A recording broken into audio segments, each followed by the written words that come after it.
CAA कानून को लेकर गृहमंत्री अमित शाह ने विपक्ष को सख्त संदेश दिया है। उन्होंने एक बात स्पष्ट कर दी है कि सीएए कानून कभी वापस नहीं लिया जाएगा। वहीं दूसरी ओर समूचा विपक्ष इस कानून का विरोध कर रहा है। सपा हो या कांग्रेस, आप हो या टीएमसी, सभी इसके विरोध में हैं। अब सपा के विधायक जिया उर रहमान बर्क ने सीएए कानून पर तीखी प्रतिक्रिया व्यक्त की है। सीएए कानून को लेकर कुंदरकी से सपा विधायक जिया उर रहमान बर्क ने भाजपा को निशाने पर लिया। उन्होंने कहा कि ये कानून भेदभाव करने वाला है। उन्होंने कहा कि पहले से ही भारत की जनसंख्या 140 करोड़ है, सरकार उन्हें ही रोजगार नहीं दे पा रही है। अब जो लोग बाहर से आएंगे उनका क्या होगा। उन्होंने कहा कि मुस्लिम वर्ग को हटाकर बाकी सभी धर्म को सीएए में शामिल किया गया है।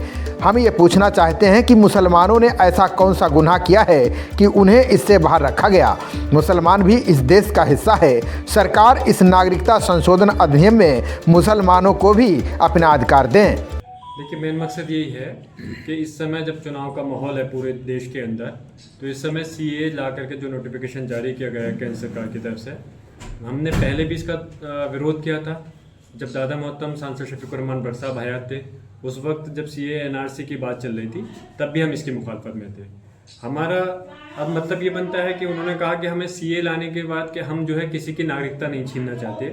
सीए का जो लेकर के आए हैं उसमें सीए है कि जो जहाँ तक आप लोगों ने भी पढ़ा होगा, अभी ज़्यादा तफसील से नहीं पढ़ा, लेकिन जितनी मुझे जानकारी है कि पाकिस्तान, बांग्लादेश और अफगानिस्तान से मुस्लिम समाज को छोड़ करके जो दूसरे धर्म के लोग आए हैं उनको नागरिकता देने का इनका प्रावधान है।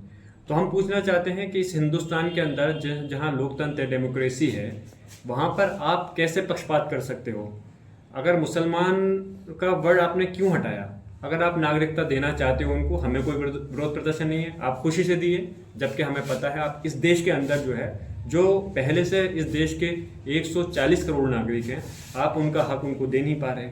और आप बात करते हो हम दूसरे देशों से आए हुए उन लोगों को नागरिकता देने की। तो मैं पहले तो ये कहना, जब आप उनको ही उनका हक नहीं दे पा रहे तो दूसरों को नागरिकता देने का कोई मतलब औचित्य नहीं बनता। और अगर आप नागरिकता दे भी रहे हो तो ठीक है, हम उसका विरोध नहीं करते, लेकिन मुसलमानों का शब्द उसमें से आपने कैसे हटाया?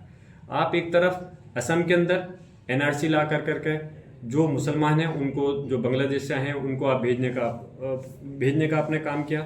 इधर आप दूसरे लोगों को देना, तो यकीनन आप देश को बांटना चाहते हो। हम इसकी मुखालफत में हैं। यहाँ से लेकर सदन तक, सदन कोई सा भी हो, मैं विधानसभा के अंदर हूँ तो इसका विरोध प्रदर्शन कर रहा हूँ, और इसलिए मैं इसकी पूरी पुरजोर तरीके से इसकी मुखालफत करता हूँ। इसके लिए क्या सुप्रीम कोर्ट का रुख भी अपनाएंगे आप? बिल्कुल अपनाया जाएगा, और हम उम्मीद करते हैं कि अगर हमें केंद्र सरकार से तो कोई उम्मीद लगती नहीं कि वो इसके अंदर कोई अमेंडमेंट करें, एडिट करें, लेकिन अगर नहीं होता है तो सुप्रीम कोर्ट जाने के लिए भी मैं अपने जो भी समाज के लोग हैं, जो दानिशवर जो लोग हैं, जो जिम्मेदार लोग हैं, उनसे बात करके सुप्रीम कोर्ट जाने का भी काम करेंगे कि केंद्र सरकार के इसके फैसले में या तो अमेंडमेंट किया जाए या इनके इस नोटिफिकेशन को ख़त्म किया जाए। सर, चुनाव भी नजदीक है कि समाजवादी पार्टी सीए के विरोध में सड़कों पर उतरेगी? देखिए, चुनाव नज़दीक हैं।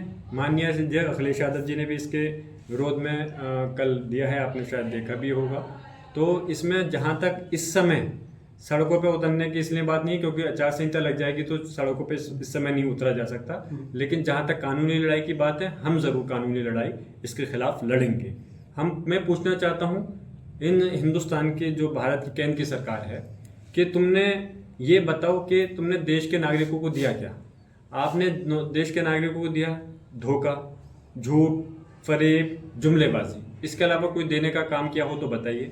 वादा किया था कि हम 2 करोड़ हर साल सरकारी नौकरियां देंगे।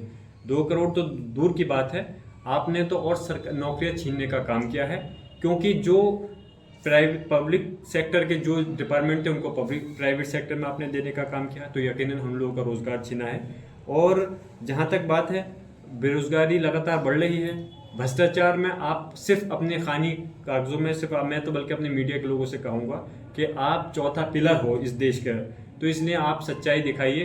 कम से कम इस समय लोगों को, जो ये भारतीय जनता पार्टी गुमराह करना चाहती है, वैसे लोग काफ़ी जागरूक हैं, सोशल मीडिया का ज़माना है।